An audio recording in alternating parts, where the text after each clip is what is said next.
Good evening, welcome to Winter Class, the classiest show on ice. I'm Wayne Bretsky. And I'm Doug Flickenheiser. We're broadcasting to you live from the best bar in town. Today's episode, we're going to be talking about the Winter Classic. Very appropriate first topic. Absolutely.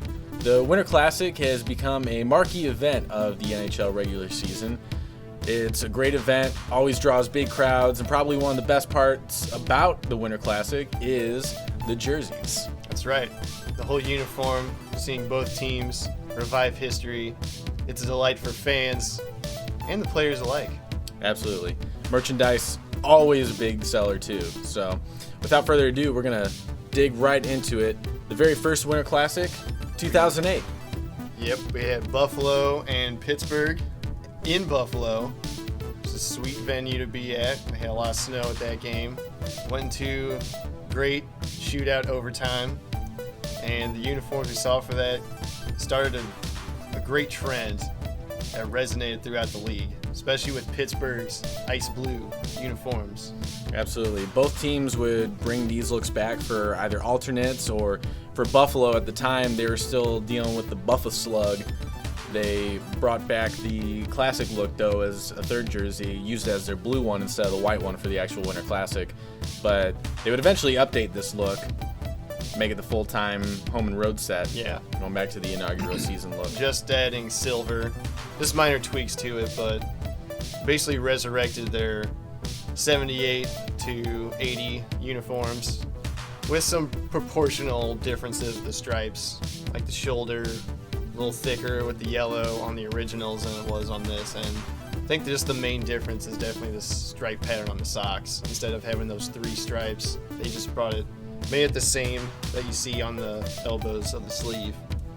Absolutely. That's about it for Buffalo in that one, but Pittsburgh's it's pretty spot on with their ice blue from 68, 70. The second season, yeah. You saw the circle logo, and finally got to see the skating penguin. And it wasn't the main feature. He was in the circle with Pittsburgh Penguins type, but that was a lot. It was a huge departure for Pittsburgh at the time because they still just had black and white and the Vegas gold. Right. Up until this point, we hadn't seen the powder blue, or any blue for that matter, on a Pittsburgh jersey, because they were doing the Vegas gold. Yep. And before that, they were doing the Robo Penguin era, Mario Lemieux. With what they would call Pittsburgh gold now. Right, correct. So both teams resurrecting classic looks, resonated throughout the league. A bunch of teams are starting to do cool throwbacks that weren't just a part of the Winter Classic.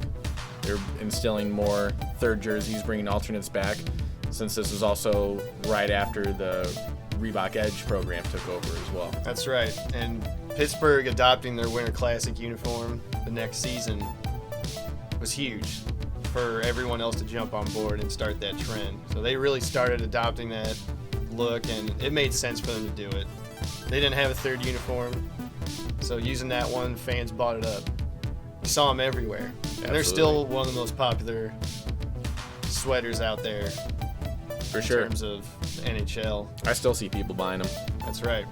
So next year, take it to Chicago, Wrigley Field, where you have the Blackhawks and Detroit. It's a good matchup, even though Detroit was on the way out to switching conferences.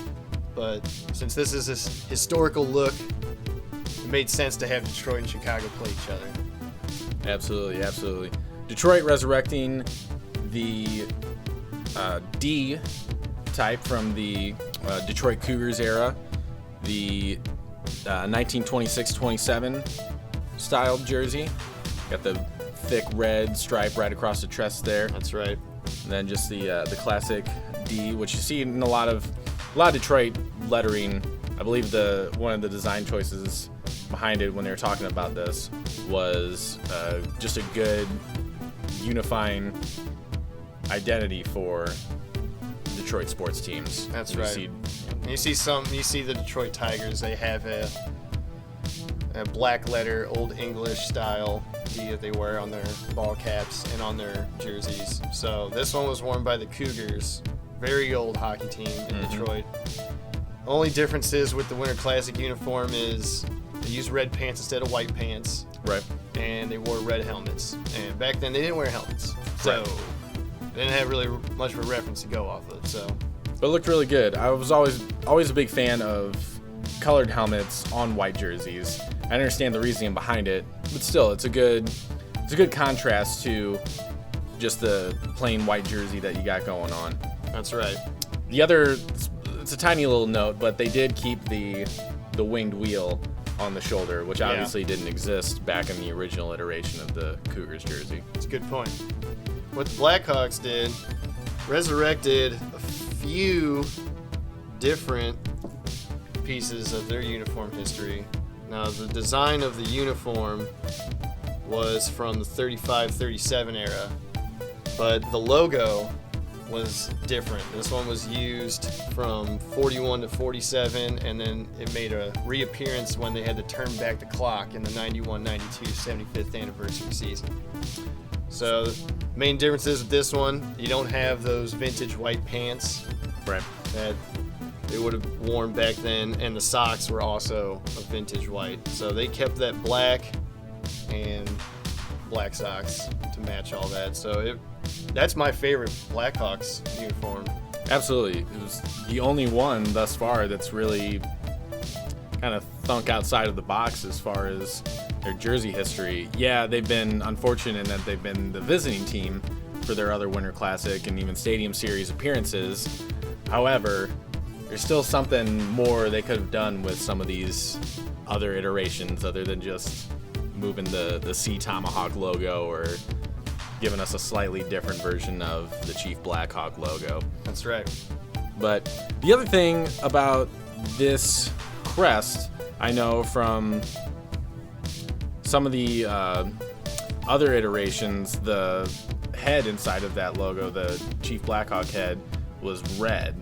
Yeah, in earlier iterations before this 30s, 35, mid 30s, that they took the design from, the actual logo, the head was like a red, and then before that it was just black and white. Before they added red to the color scheme. Right, when they just had black and white jerseys too. Yeah, Right. The whole jersey was. So it was, I think that's one of the reasons that they decided to do a hybrid with the uniform from a different time period and the logo from another one, so they Right. could avoid a red face. Yeah, right. Yeah, I mean, it makes sense, Gotta watch out for but that. at least what they used was historically accurate, and it was a good experiment because there's going to be a lot more experimentation in these next games. Absolutely, absolutely. You would see more teams not only doing a straight replica or as close to a throwback as possible, but you would actually start to see more teams integrate different parts of the team's history to create a totally new look. And then you'll also even see some teams going completely unique look, making what we call faux backs. We'll get to that in a second, but right now we're going to talk about the 2010 Winter Classic. That's right, Boston at Fenway against Philadelphia. It's a good looking matchup. Really This good is a looking. good signal for experimentation with the Winter Classic, especially with Boston's uniform. Absolutely. So Boston resurrected a yellow backed jersey that you would see in the 58 Yep. sweaters, where gold was that prominent dominant color on the back. And what was really unique about this one, though, was they actually brought out the first iteration of the Spoked B, which we hadn't seen since the 25th anniversary. They only wore them a few select nights on these jerseys. Yeah, from the 1948 and 49. So it was really awesome to see an original iteration brought onto another, different for this modern era, because they don't wear yellow in any Right. of their uniforms. So having both of those two elements and combining them really set the precedent for the combination experimentation of things that existed both in the past, and their combination create a whole new identity. Absolutely. We haven't seen yellow backed Boston jersey since that god-awful 90s bear head. Yeah, the Bruin head. Yeah, that was bad. The only difference with this Spoke B logo that they used, they don't have the 24 and 49 on the sides of the B because they're not necessary for this purpose. And the B's not the typical geometric sans serif that we're used to. It's just a serif, and you have a serif typeface, and the lower bowl of the B is a little bit bigger. So it's a very unique look, but definitely time appropriate. It's different, but you know what it is. It's the Spoke B. It's Boston. Absolutely. It's, even though it's an early iteration, you can definitely tell. You know what it is. And again, looked really good.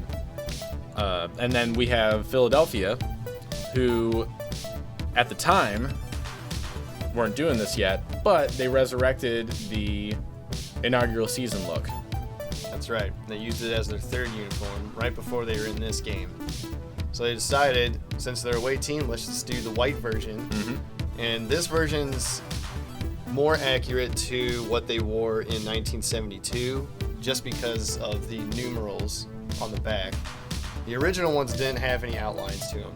Right. And these had those really thick black outlines that we're very familiar with now with the Flyers. So the first, when they got outlines on them in the late 60s, they were the black outline just wasn't as thick.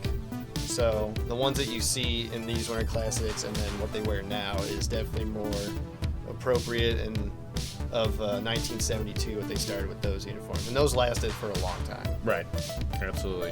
And again, a team that really hasn't strayed too much from the formula. But why do you need to when you got a look that's just so timeless? Yeah, I mean, that's the most appropriate thing for them to do is make this uniform for this game. It was really interesting for me for these jerseys, for Philadelphia in general. I always thought that the offsetting nameplate was just throughout Philadelphia jersey history. I always thought they had the black and white nameplate, depending on which, offsetting whatever color jersey they have. Oh yeah, I always thought that too, but then when you actually look through photos and do research, that it wasn't always like that. Right. So what happened was during their second of their back-to-back championships in the 70s, the 72-73 playoffs, I believe, when they were doing national telecasts, this was a time when Philadelphia still wasn't wearing names regularly on their jerseys. So what they had to do was just slap the white nameplates from their white jerseys onto their orange jerseys, because that's all they had at the time. And that was the first time this ever happened, and they wouldn't do it again for the longest time. Yeah, I mean, you only really had names on the whites when they transitioned those over to make those the home uniforms. Right. So a lot of teams, for their away games, they didn't have names on the back of their away uniforms. So it was a strange occurrence that created, in effect, they decided to resurrect when they brought back the third uniform in 2008. And they decided to let's keep doing it, and now it's been on everything. Now they've been always doing it. Now it is part of their identity. Absolutely. And we'll see it again in their second appearance in the Winter Classic a little later. That's right. So we have the next year in 2011, you get to see Pittsburgh again, and they get to play the Capitals. So you knew that was going to come. You knew they were going to do that. Had to do it. Had to get Pittsburgh play where the Steelers play in the stadium. Well, in the era of Crosby and Ovechkin, right? That had to be a ratings. Right. Everybody had to do it. You had to get a hockey game inside Heinz Field there. So. Absolutely. And Washington decided to resurrect their inaugural look as well. This was just fresh off of transitioning away from those turquoise and black 90s jerseys that they had with the eagle and then the Capitol building. Yeah. They had just transitioned back into a look that they call it a modernized update of the classic. It is a little bit of a deeper red, more of a navy blue. Yeah. They brought back the stick as the L in capitals. Right. They brought back that logo type and changed it up proportion-wise. But Altered it a little bit. I had the Reebok Edge layout to it. Overall, fans are pretty excited for it. But with the Winter Classic, they were able to go full retro with it. yeah, they brought back their original look when they came into the league. And there's only very subtle differences with this one. Mm-hmm. Mostly the stars on the chest. For the first several seasons, the stars were high up on the chest, and just because the proportions of where the logo was compared to the stars, the collar actually separated the stars into three groups of three. But later on, they were able to move everything down and get things sized correctly, so you had it all in one straight line of the 6 stars. So that's what you saw in these uniforms. Absolutely. And they also had red helmets instead of white. Again, just an awesome look. Especially with these jerseys, since they had the red shoulders. Yeah. So that just that entire Now it blends top well. view just looks really, really good all together. And they wore the red pants with these as well. Right. Remember in their inaugural season, they wore red pants with the white jerseys, but blue pants with the red jerseys. Yeah, they switched the pant color up in those first few seasons till they decided to just wear blue all the time. So Right. the red, bringing back the red is definitely unique because it didn't last too long. Absolutely. Again, these subtle little things, they've gone back into the history of all these jerseys and combining all these different elements, making a brand new package that still feels old. So that's what was awesome about Pittsburgh's this year, is this definitely different from their first Winter Classic uniform. And they did what Boston did and combined a logo from a different era. And the sweater in this one is actually unique because they combined a color that they used in the late 70s, Yeah, the navy blue backing. where they had the skating penguin on the navy blue, but they used the stripe pattern from their original 67, 68 uniforms. Right. And they basically reversed what you saw on the home, the ice blue with the navy blue stripes. Mm-hmm. They reversed that, and then they used this circle penguin logo, which people are familiar with, but this exact one was never used on the sweater. Right, absolutely. So when the team announced their mascot, essentially, it was a contest that the Pittsburgh fans were able to vote on the mascot. And when the owner found out about it, he was absolutely beside himself. Oh, the GM of The this GM. one. When the GM found out, he was absolutely beside himself and thought it was ridiculous. So he did everything in his power to hide the team's mascot, the team's name. Yeah, he decided we're just gonna have Pittsburgh and have the same design that the Rangers use and just do Pittsburgh. Absolutely. He tried to hide the fact they were Penguins, but it was inevitable that eventually you're gonna see a logo come out there and people are gonna embrace Penguins. And now it just seems silly to me. Like, why would you not like the nickname? I mean, Penguins are on ice. Everybody loves the Penguins. Makes sense. I like that. But anyway, this logo was actually created in the inception of the team. It's a little more rotund. He was wearing the scarf. We all know it from... The scarf is the key difference. In Absolutely. We all know it from that Winter Classic jersey. Right. But during the time, you still could see this logo on game pucks, programs, in-house programs, and a bunch of other trading cards. Yeah, we see some trading cards, Yeah. some newspaper articles talking about the GM's disgust with the team name. That's right. That newspaper article is probably the first time people saw the logo. Right. The only problem is they didn't get to see it on the uniforms. And then they quickly forgot about it. Right. But eventually we got to see the skating penguin, so everything turned out okay. And it was an awesome logo. So what do we got the next year? Wayne. Next year, we have 2012 Philly versus New York. All right, yes, we got some teams Another repeat. Seems to be like a string of these, but he There's had to get one in Philadelphia too. Absolutely. So, However, this was a pretty cool year.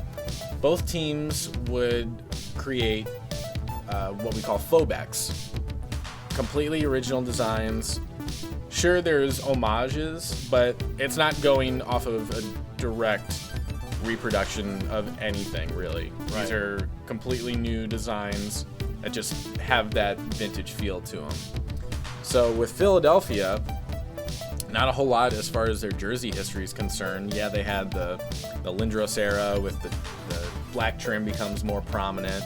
Then they had those Reebok Edge with the black back jerseys, and then that weird chrome oh yeah, looking man, thing. that third one where it's like we have to give Philadelphia something, and it went away really fast. Yeah. There might not be a lot of people out there that even remember that. If it ain't broke, don't fix it. That's right. The Flying P has virtually been untouched with that one exception. But anyway, with these, they create another orange back jersey. They went with some traditional striping patterns, well, what we would consider a more traditional striping pattern, contrasting to their Broad Street Bullies look, where they have those tapered arm. Yeah, where the sleeves bands would that go all the way down. So this time you finally see just shoulders. They don't continue on the sleeve. Right. Which it's different for Philadelphia. But still a good looking jersey, and still very much has that vintage look to it. Especially with the use of vintage white or cream or heritage white, Off-white, whatever. Off-white. But it's not a pure white. There might be some people that are salty that's not white, but it's a Winter Classic, so Well, what's you're good going about to see it, a lot of vintage white. right? But what's good about it is that white color, that off-white, whatever you want to call it, was translated into the New York Rangers jerseys for this event. And being the visiting team, they were white jerseys, but they used that color, and that was really cool. This was probably one of the first, outside of the very first Winter Classic. This one, to me, was the first one that really had a strong connection. Like, the teams definitely existed in the same era. Yeah. Which was even more unique and more awesome, just because they're both completely new jerseys. Yeah, I think that's why this year is definitely unique. And we have a different take on the New York Shield logo, which we don't really see on a sweater. And we haven't seen it since the 70s. And this one's a little different. There's some sources out there that say this logo existed in the 20s, but we don't have any photographic evidence of this. It's very hard to find. I don't know if there's any programs out there or merchandise or whatever, but I have a couple of books on Original Six teams, and the sources we have seen citing this shield as the first shield predates Original Six New York Rangers. So if anybody has anything out there, please send it our way, because we'd love to actually see some photo evidence of this thing. Yeah, so we don't want to say that that's wrong, these sources that say it's from the 20s, but if we don't have hard evidence, we're not going to tell you that it existed, because I don't believe it existed. It's tough to tell. Yeah, it's really hard to tell. So we're just going to leave it up. If someone does know, send the info our way. Oh, man, and things just keep getting better. And I mean, there's a lockout that happened. So that Winter wasn't so Classic- good. that was bad. There was a lockout that ruined the Winter Classic that everyone was really excited for. everybody was really excited for this one. But honestly, the lockout kind of gave them a little extra time to really fine-tune this one. And man, it paid off. This was an incredible Winter Classic. Over 100,000 in attendance. Yep. At the Big House. Big House, Michigan Stadium. Just an absolutely awesome Winter Classic. Another shootout win. And snow coming everywhere. And snow. Goalies- Everything came together, man. Goalies wearing toques on the masks, which is one of the best part of the game. The brown pads. The brown pads. Everything about this one was fantastic. But probably one of the coolest parts about it was it's the first color-on-color Winter Classic we have been able to see. Yeah, and then the people that were working on the uniforms wanted to make sure with television crews and anyone working the stadium to make sure that the optics were going to work, having two colors face off against each other, because obviously the people on TV want to make sure that people watching at home could actually tell a difference. And I mean, with the choices they made, I don't see why it would have been hard, but you never know which part of the process they were at when they asked them. Right, absolutely. So, but when they pull it off, you got blue on red, and it looks like you take an old rod hockey game out and you got red team versus blue team. Absolutely. I love Just a real good look. So for the teams, Detroit and Toronto, we got Detroit sporting a faux back. Again, it's Detroit. They have very little to work with as far as the actual Red Wings jersey history is concerned. And since they already did the Cougars, they still wanted to take things in a new direction. So they harken back to their 30s winged wheel logo. Yeah, when they first brought the wing wheel in, the proportions of it were a little different. I mean, the wing wasn't as big, the angle of it wasn't the same that you see now. Right. It just seems a little more squished. Yeah, the wing's just a little different proportion-wise. And what they added to it, which is kind of original, but it's not out of nowhere. It wasn't conceived for the Winter Classic, is the addition of the Detroit type above. Right. And in the 82-83 season, the numerals on the uniforms actually had that same typeface, and they used it for these uniforms too. And it was a unique look, and they decided, hey, let's take this numeral character set that was designed in the 80s, and let's create the uppercase version of it and put Detroit, set that in that, put that on the front. So it was new for this uniform, but the idea for it was already created in the past. They just expanded on it, Right. which I think was awesome. Absolutely. And Toronto resurrected a look from the early 30s, going back to their original maple leaf, which had even been green up until this point. Yeah. But they chose this one because it was one of the first times that the team had worn blue. Not the first time, but definitely one of the earlier times. But again, just a really, really good look. This Winter Classic, easily one of the best looking as far as TV audience spectators concerned. First, in atmosphere, like, you couldn't ask for when you think of what's the Winter Classic and you show footage from that game and people get it. That's definitely I think that's it's a definitely really the good one example. I would show. Yeah. For sure.